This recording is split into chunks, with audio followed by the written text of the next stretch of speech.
In a small village in southern India, a centuries-old ritual unfolds beneath the sun.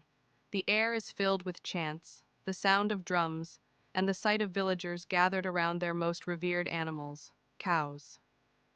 Soon, laughter and commotion rise as the community begins a celebration that outsiders have come to call the Dung Festival. This year, one unexpected visitor drew the world's attention to this otherwise local event. A Western influencer, camera in hand, joined the villagers as they tossed dried cow dung in the air, spreading it on the ground, and even playfully smearing it across each other. Within hours, the videos were everywhere.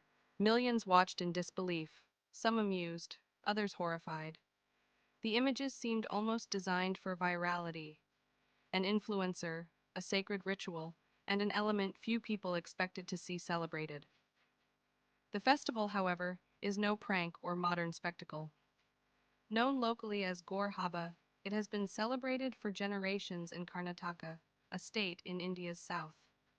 It takes place the day after Diwali, one of Hinduism's most important festivals, marking the triumph of light over darkness. For locals, Gore Habba is a ritual of cleansing, renewal, and connection to the divine. The cow, central to this celebration, has a unique place in Indian life. It is considered sacred, not worshipped as a god, but respected as a symbol of motherhood, selflessness, and sustenance. Its milk nourishes, its dung fuels stoves and fertilizes crops, its urine is believed to have medicinal properties. In rural India, where modern utilities are still developing, these resources are not symbolic, but practical. Over centuries, these materials became intertwined with faith, turning the mundane into the sacred. To the people of this village, throwing cow dung is not an act of dirtiness, but of devotion. They believe the dung purifies and protects. The festival is a way to bless the land, bring prosperity, and honor the animals that sustain life. It is chaotic, yes, but also communal, a reminder of humanity's relationship with nature. Yet, when this ancient tradition entered the digital world through the influencer's lens, it transformed instantly. Social media, with its hunger for the strange and spectacular, turned a spiritual ritual into viral entertainment. The internet reacted in predictable waves: fascination, disgust, and mockery. Jokes about hygiene and cultural backwardness flooded comment sections. Memes circulated at the speed of laughter. But somewhere amid the noise, the meaning was lost. This is not the first time the global spotlight has stumbled upon a ritual it does not understand. The world is full of traditions that appear bizarre to outsiders. Tomato fights in Spain, mud wrestling festivals in the United States, fire walking in Greece. Each has roots in history, myth, and human need. Yet when cultural practices from the global south go viral, the response is often different.